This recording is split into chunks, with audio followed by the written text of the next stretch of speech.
He stood in their bedroom, gun in hand, staring at his wife of 30 years. She was crying, begging him to listen. And then he said 5 words that ended everything. "You made me a lie." The gunshot came next. 30 years. That's how long Evelyn had kept her secret. 30 years of Sunday dinners, neighborhood barbecues, and whispered goodnights. But on their anniversary, Richard finally knew the truth. His wife had been born Evan, male, and she'd never told him. Some secrets are meant to protect, others destroy. This one did both. And what happened in that bedroom became one of the most controversial cases in true crime history. Because the real question isn't what she hid, it's whether he had the right to kill her for it. If you discovered your spouse had been lying to you for 30 years, what would you do? Walk away or pull the trigger? That question would haunt Richard Hale for the rest of his life. But the answer came in an instant. Richard Hale and Evelyn Parker met in the spring of 1989. He was a young ex-Marine returning from overseas, still adjusting to civilian life. She was a quiet librarian at the Cedar Falls Public Library in Ohio, soft-spoken and kind. Their first conversation happened over a returned book, and within 6 months they were married. To everyone who knew them, they were the picture of small-town perfection. A marriage built on loyalty, trust, and shared silence. They attended church on Sundays, hosted neighborhood barbecues in the summer, and kept their home immaculate. Evelyn worked at the library for decades. Richard became a contractor, building homes across the county. They never had children. When people asked, Evelyn would smile politely and say they preferred their quiet life together.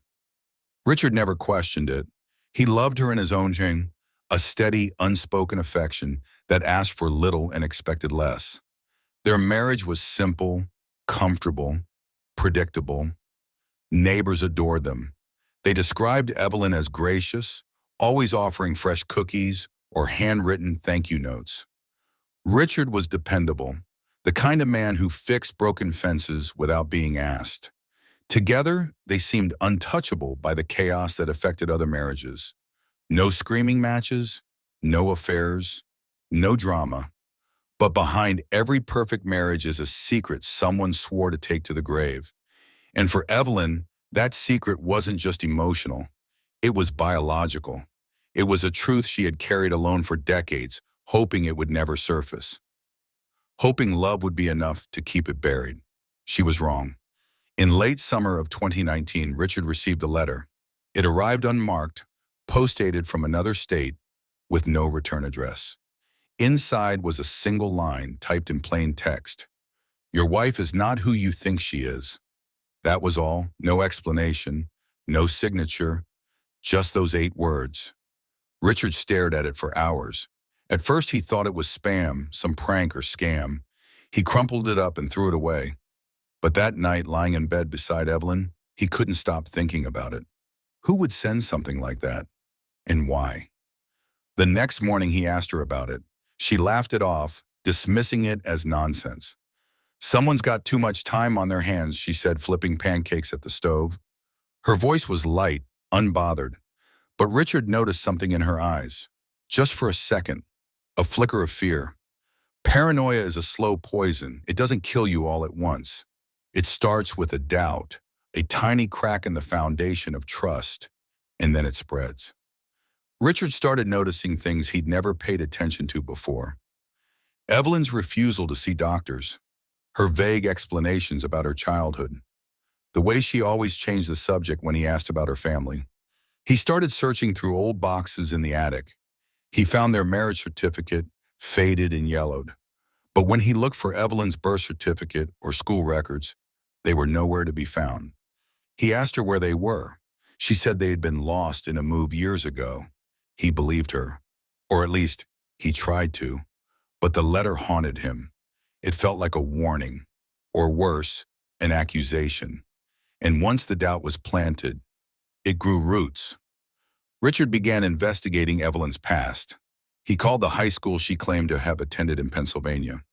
They had no record of anyone named Evelyn Parker graduating in the year she'd mentioned. He contacted the church where she said she'd been baptized. They'd never heard of her. He drove to the small town she said she grew up in. He knocked on doors, asked neighbors if they remembered a family named Parker. No one did. It was as if Evelyn Parker hadn't existed before 1989. Richard started recording her phone conversations. He installed tracking software on her laptop. He became obsessed with finding the truth, convinced she was hiding something terrible. An affair, a crime, a secret identity. He couldn't sleep. He couldn't eat. Every time she smiled at him, he wondered if it was a lie. Guilt rewires the mind. And for Richard, truth became poison. He stopped trusting her touch, her words, her presence. Every glance became a clue. Every silence became a confession. He was drowning in his own suspicion, and Evelyn had no idea. One night he hired a private investigator, a man named Tom Brennan, a former cop who specialized in background checks. Richard gave him everything he had: Evelyn's name, her birth date, her social security number. He wanted answers. 3 weeks later, Brennan called. His voice was hesitant. "Mr. Hale, I found something, but I'm not sure you're going to want to hear it." Richard demanded he tell him.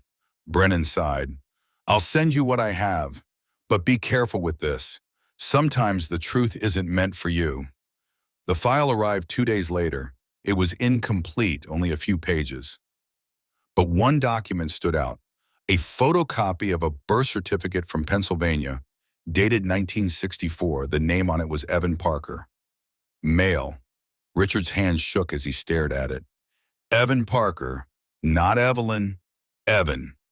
Before we continue this story, let us know in the comments where you're watching from. We'd love to hear from you. And if you're new here, click on the subscribe button so you never miss any of our upcoming videos.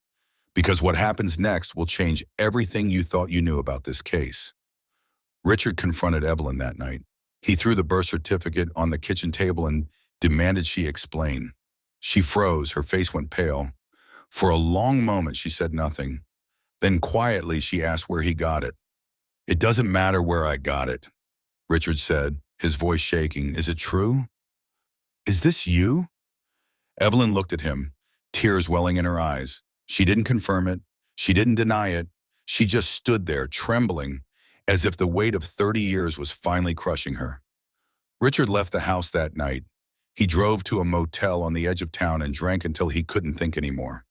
His mind raced with questions. If this was true, what did it mean? Had she lied to him from the beginning? Had their entire marriage been a fraud?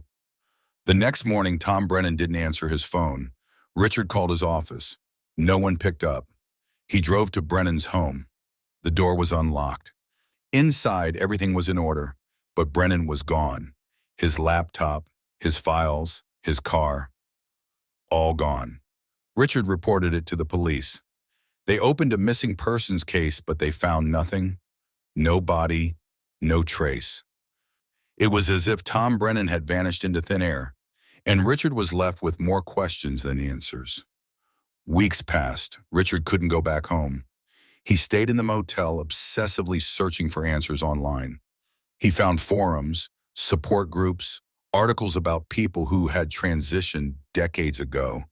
He read stories of people who had hidden their past to survive, to escape violence, to find love. And then, in the attic of their home, he found a locked metal box. He pried it open with a crowbar. Inside were documents, medical records, letters, and another birth certificate. This one showed the name Evan Parker, male, born 1964. Beneath it was a legal name change certificate from 1987. Evan Parker had become Evelyn Parker. Richard's world collapsed.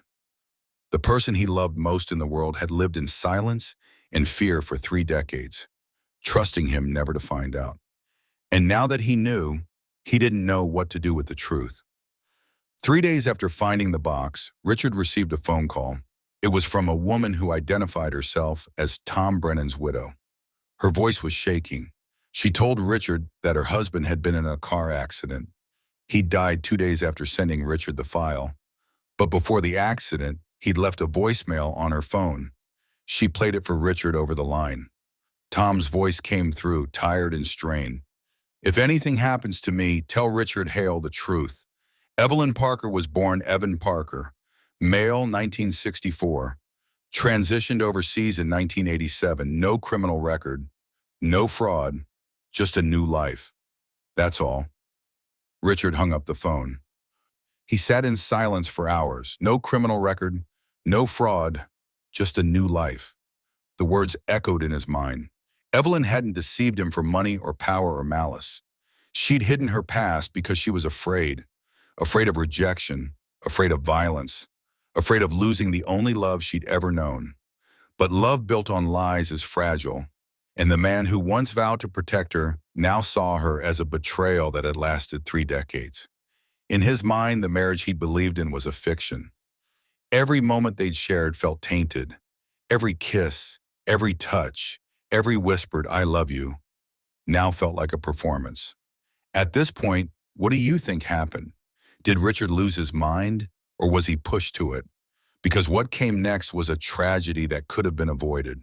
If only the truth had come sooner.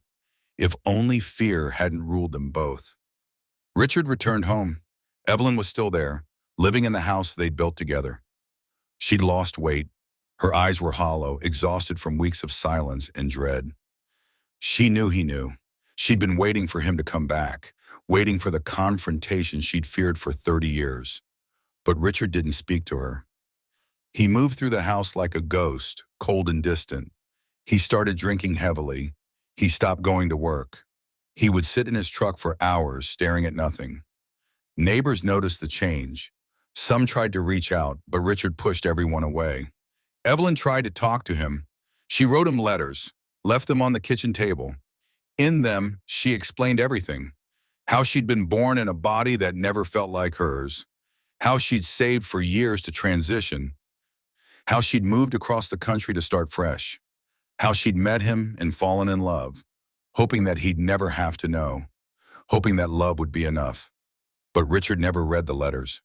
He burned them in the fireplace, one by one, watching the paper curl and blacken. In his mind, she'd stolen 30 years of his life. She'd made him a fool. She'd taken away his choice to know the truth from the beginning. Paranoia turned into obsession. Richard started believing Evelyn had married him for security, for cover, for some hidden agenda. He convinced himself she'd manipulated him, that everything had been a lie. He bought a gun. He kept it in the glove compartment of his truck, telling himself it was for protection. Evelyn, terrified, fled to a friend's house. She stayed there for 2 weeks, hoping Richard would calm down. But he didn't. He started calling her, leaving voicemails filled with rage and confusion. He threatened to tell everyone in town. He threatened to destroy her reputation. He threatened to make her pay for what she'd done to him. The past refuses to stay buried. And when secrets rise, they drag everything and everyone down with them. One night, Richard broke into Evelyn's laptop.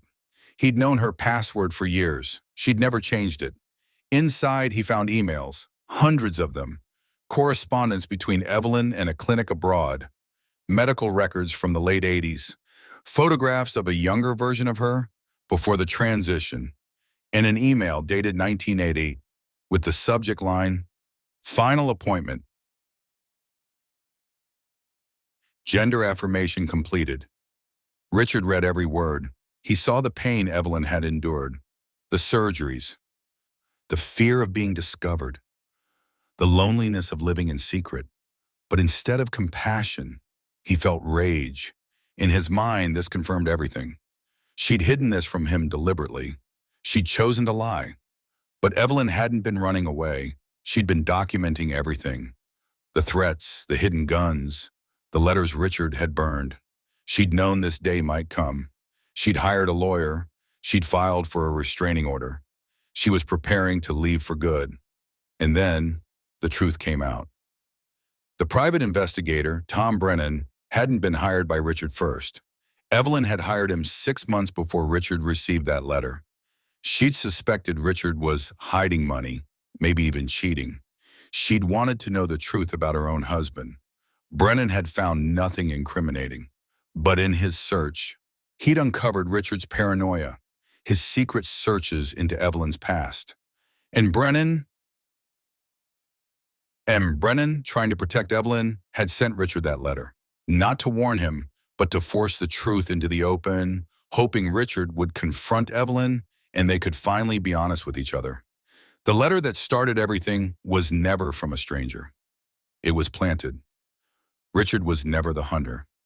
He was the prey in a game of mutual suspicion. Two people drowning in secrets, each convinced they were the victim. Sometimes, truth isn't uncovered. It's weaponized. On the night of their 30th anniversary, Evelyn decided to return home. She brought flowers, a small gift, and a letter. In it, she'd written everything she wanted to say: an apology, an explanation, a plea for understanding. She hoped that maybe, just maybe, they could find a way forward, or at least find peace. Richard was already waiting. He'd been sitting in the living room for hours, the gun on the coffee table in front of him. He'd recorded a video on his phone explaining what he was about to do. In it, he said he wasn't a murderer. He said he was a man who'd been lied to for 30 years. He said he deserved justice. Evelyn walked through the front door, flowers in hand. She saw Richard sitting there, saw the gun, and she knew. She dropped the flowers. Her voice was calm, steady, even though her hands were shaking. "Richard, please, let me explain." He didn't respond. He just stared at her. She sat down across from him and began to speak. She told him everything. How she'd been born in a body that never felt like hers. How she'd lived in fear and shame for years. How she'd finally found the courage to transition, to become the person she was always meant to be. She told him how she'd moved to Cedar Falls hoping for a fresh start. How she'd met him and fallen in love. How she'd wanted to tell him the truth, but every time she tried, the fear stopped her. Fear of rejection. Fear of violence. Fear of losing the only person who had ever made her feel safe. "I didn't lie to hurt you," she said, tears streaming down her face. "I lied because I was afraid. Afraid you'd leave. Afraid you'd hate me. I just wanted to be loved, Richard. That's all I ever wanted." Richard listened, and for a moment his expression softened. But then his jaw tightened. He picked up the gun. His voice was cold. "You made me live a lie." And he pulled the trigger. The truth came too late, but it came all the same. Neighbors heard the gunshot. They called the police. When officers arrived, Richard was still sitting in the living room, the gun on the table, his hands covered in blood. He didn't resist arrest. He didn't run. He just looked at them and said, "I just found out my wife was a man." Evelyn was pronounced dead at the scene. The bullet had struck her in the chest. She died almost instantly. The flowers she'd brought were still lying on the floor, petals scattered across the hardwood. Richard was charged with second-degree murder. At trial, his defense argued temporary insanity. They claimed he'd been psychologically traumatized by the revelation, that he'd acted in a moment of uncontrollable rage and confusion. The prosecution argued it was premeditated, that he'd had weeks to process the truth and had chosen violence. The jury deliberated for 3 days. In the end, they found him guilty, but the judge, citing Richard's military service and lack of prior criminal record, gave him a reduced sentence, 15 years. He'd be eligible for parole in 8. During sentencing, Richard was asked if he had anything to say. He looked at the judge, his face blank. "It wasn't murder," he said. "It was clarity." The courtroom fell silent. Evelyn's friends, the few who'd known her, wept. Richard was led away in handcuffs. He never looked back. The police report confirmed Evelyn's transition had been fully legal. She'd been living openly in another state before meeting Richard. There was no fraud, no deception under the law, only fear of rejection, only the desperate hope that love could survive without truth. Richard escaped the law's harshest sentence, pleading insanity, but he never escaped his mind. In prison, he told investigators he didn't regret what he'd done. He said Evelyn had stolen 30 years of his life. He said he'd been the victim all along. But the truth is more complicated than that. Evelyn hadn't stolen anything. She'd lived in fear, hiding a part of herself because the world had taught her that honesty was dangerous. And Richard, consumed by betrayal and pride, had chosen violence over understanding. Was this justice or just another crime born of ignorance and revenge? That's a question only you can answer. For 30 years, love had hidden truth. But when truth finally came, it destroyed everything it touched. Evelyn's story wasn't about deception. It was about survival in a world that still confuses honesty with danger.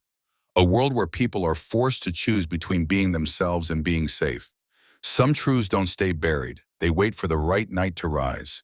And when they do, they leave nothing but wreckage behind, in memory of all lives lost to fear, silence, and misunderstanding.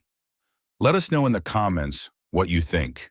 If you were in Richard's position, what would you have done? And how do you feel about Evelyn, a person who only wanted to be loved for who she truly was? Thank you for watching, and remember to subscribe so you never miss our upcoming stories. Because the truth, no matter how painful, always deserves to be told.